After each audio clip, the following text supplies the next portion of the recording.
Growing a business is kind of tricky right now. Supply chains are squeezed, tariffs and trade policies are dynamic, and cash flow, it's tighter than ever. You need clarity to come out on top. Without it, you risk falling behind. If only you could hop in the DeLorean and see the future, right?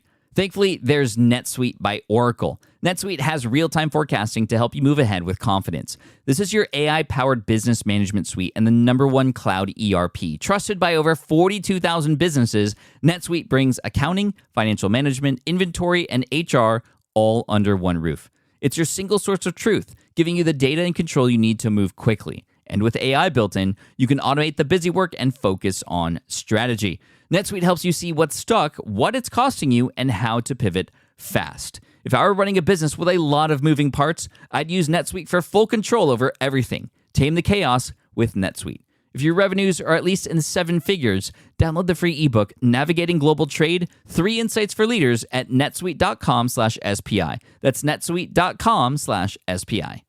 The perfect product launch. It's the goal for every brand marketer. High heat, fast sellout, and fans posting recipes like trophies. What do Sydney Sweeney's soap drop, Taylor Swift's tickets, and your next launch have in common?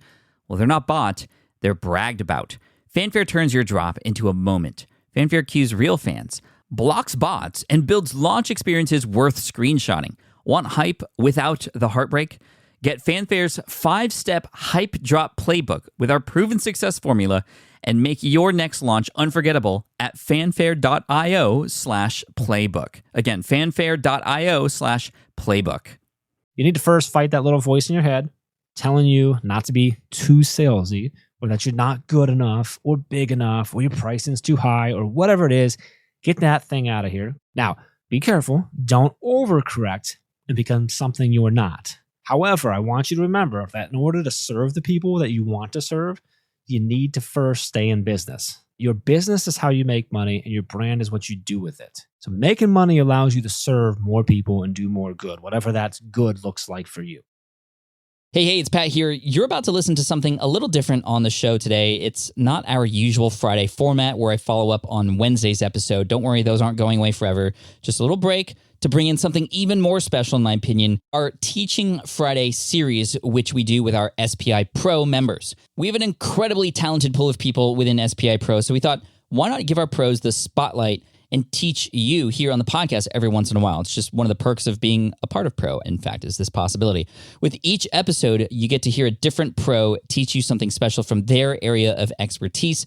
Without further ado, I'll let them take it away. Oh, and if you want to find out more about SPI Pro and be a part of it, you can go ahead and apply at spipro.com. You're listening to the Smart Passive Income Podcast, a proud member of the Entrepreneur Podcast Network, a show that's all about working hard now so you can sit back and reap the benefits later. And now your guest host. He's a 4-time college dropout who's built a 7-figure business in the field of education, Jeff Gargas.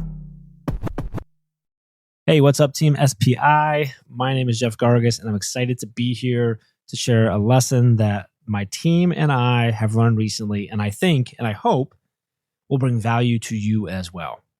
About 9 years ago, I co-founded a company called Teach Better. I currently operate as our COO, and I get to work with an amazing team of educators every day. We work with teachers and school districts to help assess and adjust and support their never-ending work, an extremely important work of continuously changing and improving their instructional practices to better serve their students.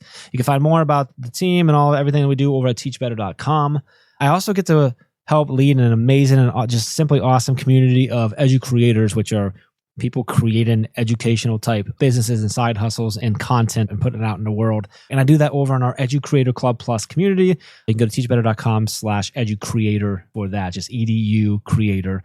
We'll get you there. If you want to connect with me, I love connecting with other entrepreneurs. If I can help you with something, awesome.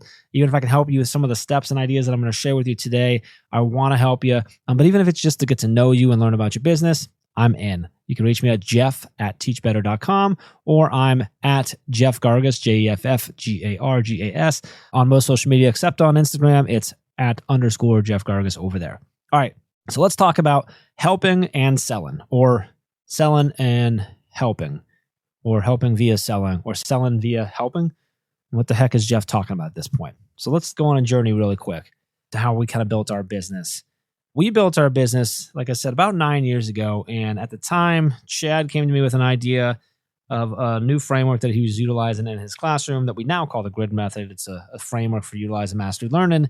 And he came to me and said he thought he wanted to share it out because of the results he was seeing.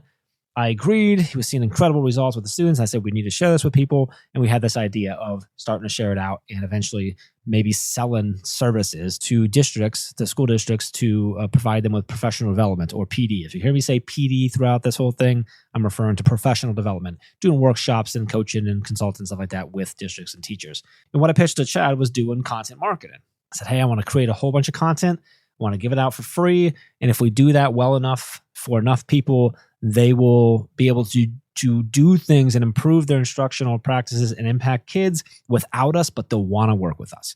And this is like a typical content marketing strategy, like give stuff away for free in order for people to know, like, and trust you, right? This isn't anything new or crazy. Like, that's what that is. We did it a little bit differently. We targeted the teachers with our content. So we created content and we created community and we created support for teachers where our actual buyers, the people that are actually going to pay us, were the districts. And we did this kind of a weird way. The idea was that teachers would fall in love with our brand, tell their administrators about it, and then we would get the call.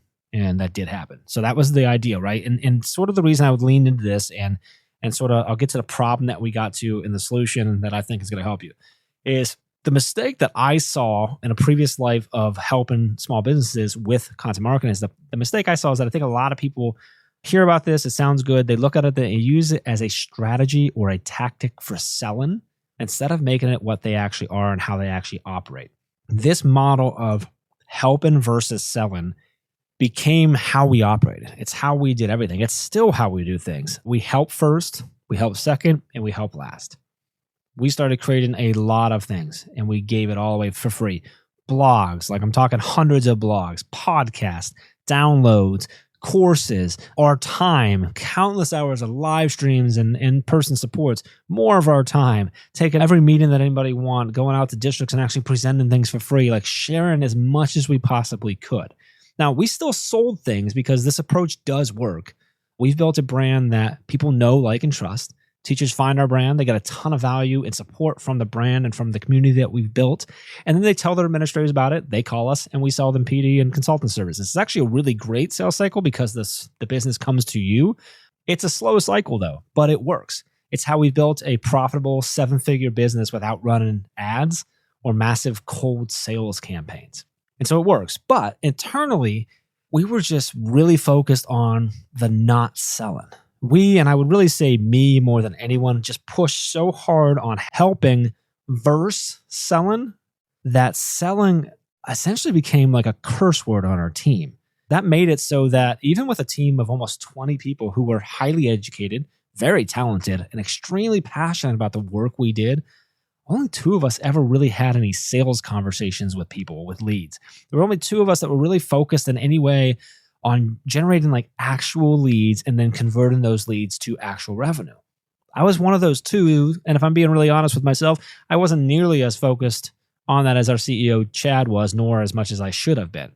And this also sort of bled into our more passive sales, like our online courses. And now we have swag and stuff like that, that we just weren't selling as much. Even though we were growing every year and we were profitable and it was great, we started to really realize that not enough was generated from all the work and all the effort and all the creativity that we were putting out should have been yielded. So about 2 years ago, give or take, we discovered that we had just built such a help versus sell mentality in our team that even though our team truly believed in what we did, none of them actually knew how to sell anything, even if someone asked. And that's a big problem to have. Like, what is going on here? We do good work. We help schools and teachers literally change students' lives, and we have the data to prove it. So why is no one on our team? We're all connected to educators. A lot of the majority of our team are classroom teachers that work with us, more admins. They work with us part-time stuff. Why are all these people who care about this and believe in it not selling stuff? It's because we actually made selling like evil. We made it the enemy. So we knew we had to make a change. Now, we didn't want to make everyone a salesperson. We didn't even really want to push anyone to sell anything. We just wanted to make sure that if you were in a conversation with someone who could truly benefit from what we do, you knew how to get them to the next step of potentially becoming a client. So here's what we did and how we approached this problem and how we solved it. First things first, we changed our language internally. We no longer say help versus sell or help don't sell. We say a few other things. We say help first, help always, but sell when ready. We say sell via helping, and we say help via selling. Most of our sales come from helping first, but sometimes we need to sell them first so that we have the opportunity to help them, and that's okay. Secondly, we adjusted our strategic planning, our creative processes, and our marketing to align everything that we do to pathways for people to get to the product or the service that they need when they need it. Thirdly, we addressed the problem with our team. We took accountability for building an incorrect culture on the team. Now, I say that in this specific sense. I think our overall culture is actually really great, but in the specific sales sense, we have built like a weird culture, and we need to take accountability of that as leaders on the team. And then we provided some very, very relaxed, no pressure training and resources for them to utilize when needed. Now, we didn't pressure them to start making calls or go out and like find all the leads. We didn't tell them to change anything at all. We actually really enforced the fact that we didn't want them to change anything. We just wanted to make sure that they knew how to serve someone who was ready to buy or move closer to buy. And this has been a huge change for us. And we're now getting just like good quality leads coming from more team members than ever, not just two of us. And it's increasing our sales, it's increasing the excitement amongst the team, and it's actually taken a little bit of a load and pressure off Chad, who is really a primary sales and stuff. It's been great. We're also seeing more leads coming from our website, from our free content, and from all the different support structures we have in place throughout our community. Most importantly, we've done this all without sacrificing our core belief of helping first and helping always. So you can help first, always, and last, and still sell something somewhere in there. Okay, so how do we do this? Well, here's how I believe that you can take what we've done and implement some of the same changes into your mindset and your strategies, regardless of what you sell, who you serve, or the size of your business. I don't care if you're a solopreneur or if you've got a couple of freelance people, or you've got a team of 50. You can put this place, and it's not as crazy as it sounds. So I'm going to try to walk you through this. So first off, you need to first fight that little voice in your head that you probably hear telling you not to be, quote unquote, too salesy, or that you're not good enough or big enough or your pricing's too high or whatever it is. Get that thing out of here, because that's potentially the reason why you don't have the alignment and the pathways that you need, is because you're worried about selling. So get that done. That's got to go away. Now, be careful. Don't overcorrect and become something you are not. That's not what I want you to do.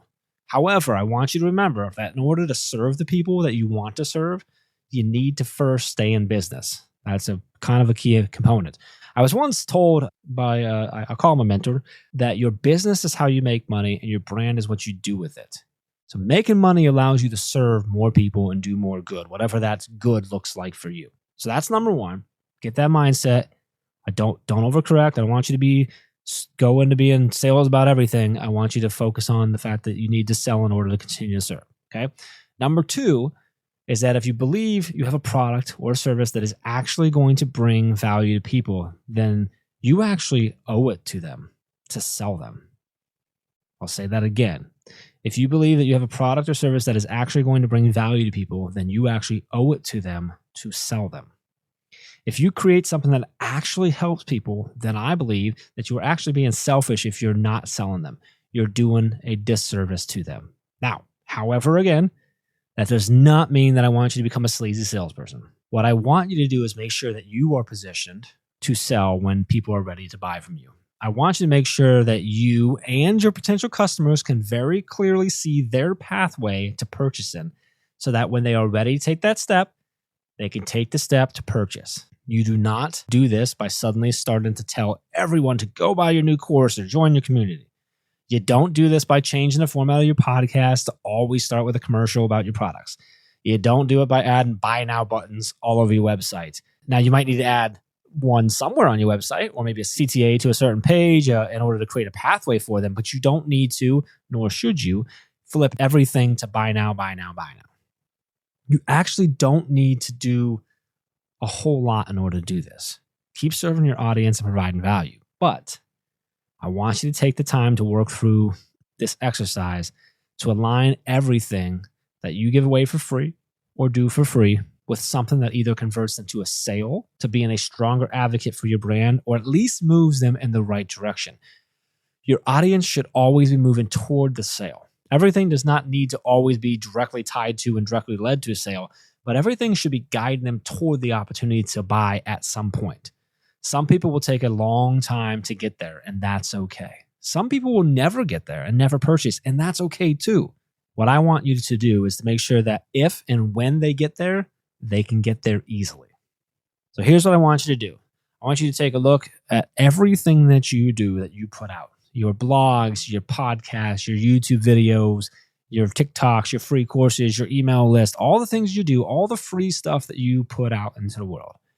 And I want you to list them all down in a single column. And this could be on a piece of paper, on the left side of a piece of paper, or on a Google Doc, or like on an online whiteboard, like a Miro or something like that. And that actually might be the best way to go, because this can get messy, and it's okay. It's going to be messy. But I want you to list them in a left side column. You're kind of going to have 3 columns here, but they're not sort of even. You have a left and a far right, and then the middle one's like longer, right? And it'll make sense in a minute here, but it's going to be messy, and that's okay. So if you can do it digitally, it makes it easier to like clean it up, right? So on the left side, you list out everything that you do, everything you give away for free. Then on the right, so leaving space in the middle, on the right, you're going to list everything that you sell, all the different ways that someone could purchase from you. Now, a few things of that, if you have a very large variety of things, you can group them together. So like, let's say if you sell merchandise, like you have like an online clothing store or something like that, or makeup or whatever, like online clothing store, maybe what you put on the right is a specific category like hats, or maybe a category like a specific theme or phrase or design, or maybe it's just one thing, it's just merch. This is what it is. Like your right column could be one thing, or it could be 20 things. Just like on the left column, you could have things like free download, but you also might have like 10 different types of downloads, or 10 different like downloads that speak to different topics or ideas or solutions or whatever. And you also might have an email newsletter versus email list or things of that nature, right? So like either one of these sides could be as big or small as they need to be based on what you do. I believe that the more specific, the better for this exercise, but you can also do it a little more general, and it still kind of brings the point across, and you can kind of actually go more in depth in a later like version of this, because I'm going to have you do this a few times. So left side, all the things that you're doing for free, essentially like all the content you're creating, everything you're putting out. On the right side is all the ways and all the opportunities, all the things that someone could purchase from you. Now, in the middle, what you're going to do is create the pathway someone would take from each of the things on the left column to something on the right column, right? So how would I potentially go from listening to your podcast to purchasing your $1,500 online course? How would I move from watching a YouTube video to joining your paid mastermind? Now, I'm going to find a few things here. You're going to likely find that several things on the left go to several things on the right, or a bunch of stuff on the left go to one single thing on the right, and vice versa. Like you're going to see a lot of crossover. It's okay. Like I said, it's going to be a little bit messy. What you're likely also going to find is that a few things have very clear and simple pathways, right? Join the email list, get an email with a discount code, purchase hat. That's a pretty simple pathway. Others might have a little bit longer, more complex. So like download the PDF ebook, go through a 5-week email sequence, enroll in a free course, go through a 2-week email sequence, purchase paid course. And actually I could put another one on the left where I'm starting with reading a blog or listening to podcasts, right? So they can get very long or they can be very short. And it doesn't matter what you're seeing here. I just want you to start drawing those things in. And I do this in sort of boxes, right? So like if I have something on the left that's like a PDF download of this cheat sheet, then my pathway is going to be like aligned to a box that says this, right? It's the email sequence, and then aligned to this, which is whatever, and then eventually the ending with a line to the paid part. So I hope I'm not making this too crazy. It's going to be a little messy. I do believe that this helps to kind of visualize it, right? So you're also possibly going to find some crossover as well. Like I mentioned, like you're going to start to see where some of the things on your left column are also part of the middle pathway for others. Like the example that I gave, right? In the PDF download, like your email list is likely on your left column. It's your email newsletter, right? But that's because that's something that you provide for free. That's value that you provide, but it's also likely a big part of the pathway to most of the other things. So it's different pieces of it, right? So you're going to see some connections. You also might see where maybe I start here, it's on the blogs, and actually my step is actually that PDF download, which you also have listed on the left. It's also part of the pathway from reading a blog to get into a purchase point. So you're going to see crossover. You're going to see a little bit of repetitive possibly in the middle. You're going to see a lot of lines crossing over each other. It's okay. It's going to be messy, and that's okay. I'm going to have you do this multiple times and multiple versions to clean it up, which is why doing it digitally really does help, because you can kind of like move things around, copy paste, and it makes it easier to do it. And if you could do it on like a whiteboard thing, like a Miro or whatever, definitely easier that way. But even if you did it on like an iPad where you can erase and move things like a Notability, it'll work. So if it's messy, don't stress. We're good. Okay. So you got path on your left, you got your column on your left with all the things that you do. You got your column on the right with all the things that someone could buy, all the purchase points. And then in the middle, you got this mess of pathways getting from left to right. Now, you may also notice that some of the things on the left have no clear pathway to anything on the right. And this is okay too. You can either stop doing that thing or create something to lead it to, right? So create something on the right for it to lead to, or tweak it so it fits in a pathway somewhere to help lead something else from left to right. Now, you're very likely going to discover that you have some very strong, very clear, easy pathways. Well, you might find out that you have no pathways at all, and no wonder you're not selling anything, right? No matter what you discover, that's okay. What I want you to get from this is to start seeing those pathways so you can start seeing how all these things that you're doing, all these things that you've learned about in the courses and the communities and newsletters and tweets and whatever else, all these things that you know you're supposed to do for your business, I want you to start seeing how they all come together. I've been really fortunate enough to actually currently be the TA, the teacher's assistant, in the current Email Marketing Magic Accelerator, which is in the SPI All Access Pass community.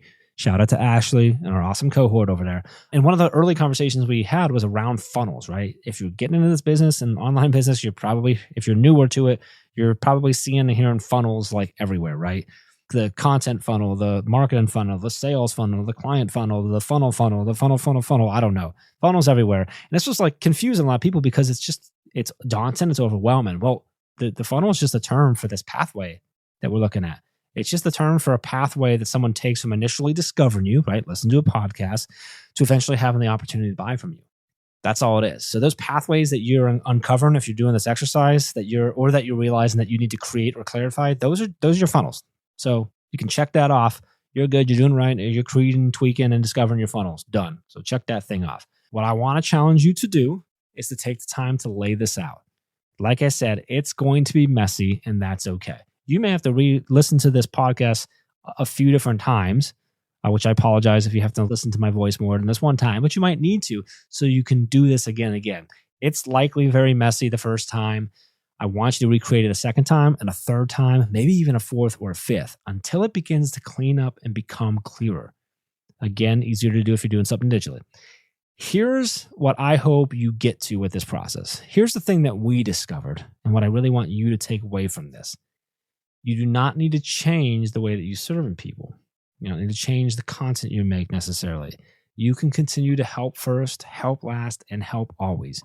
But you need to make sure that you are able to sell when someone wants to buy from you. You create good things that provide value to people. Don't deprive them of the opportunity to buy from you.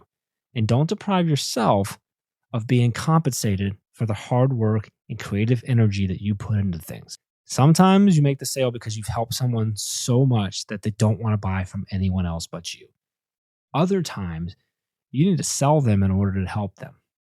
But you don't need to become all about sales to do this. Just make sure that all those people who fall in love with you and your brand and your content know how to show you that love and buy from you.